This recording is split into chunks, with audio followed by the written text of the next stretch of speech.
chers abonnés et bienvenue dans ces vidéos tutoriels que je vais vous parler comment configurer votre serveur DHCP dans le logiciel Cisco. C'est parti. Vous ouvrez votre Cisco, vous prenez les switches. Moi je prends les switches 2960. Vous prenez le serveur. Celui-ci c'est le serveur DHCP. Et nous allons prendre aussi quelques machines. Moi je prends 4 PC par exemple. Et les fils. Voilà, nous allons interconnecter.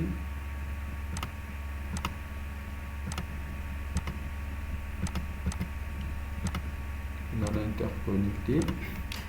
Si nous finissons comme ça, nous allons avoir notre réseau. Le réseau ici c'est 192.168.1.0/24. Voilà notre réseau ici. Pour activer, nous allons venir ici. Avant d'activer les services DHCP dans le serveur, nous allons d'abord donner le serveur une adresse IP d'une manière statique. Desktop, configuration, ici, moi je prends 192.168.1.100. Voilà. Le masque, les gateway, je prends 192.168.1.1. Le DNS, là on baisse.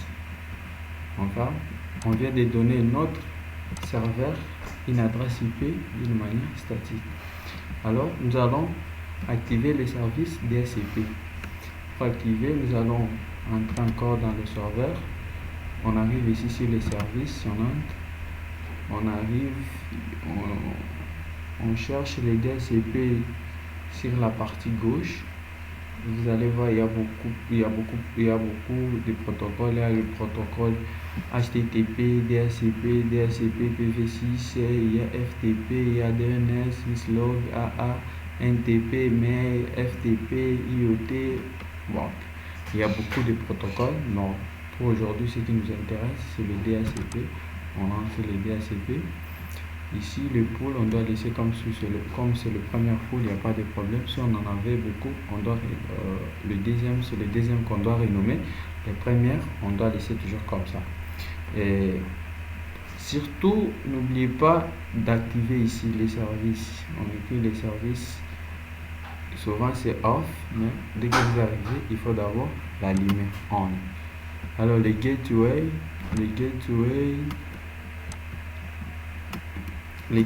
là on a mis 192.168.1.1.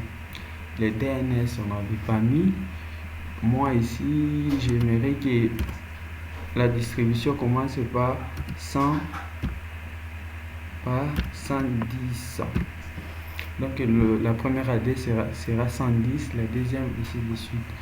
Ici maximum number of user, donc maximum de nombre d'adresses utilisées. Moi je laisse 25. Là j'ai terminé. J'enregistre, save, en français c'est enregistré, en anglais save. Voilà, on enregistre. Maintenant on entre maintenant dans les machines. Pour activer les services DHCP, on verra que les machines auront des adresses IP à travers le service DHCP. On active DHCP. Voilà, vous avez vu, comme je vous avais dit, j'ai activé là, la première adresse c'est 192.168.1.100.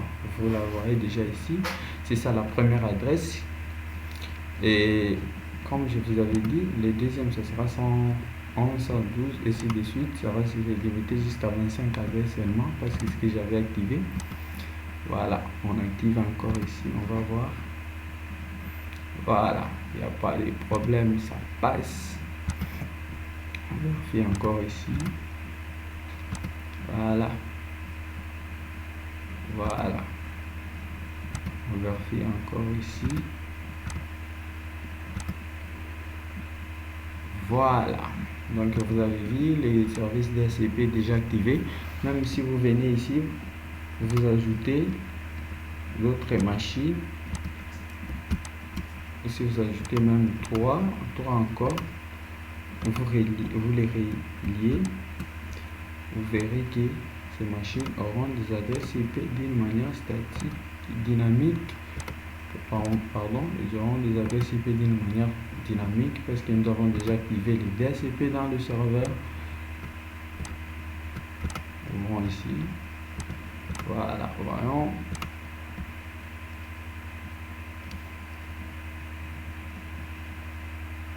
Qu'est-ce qui va pas? Je ne sais pas pourquoi.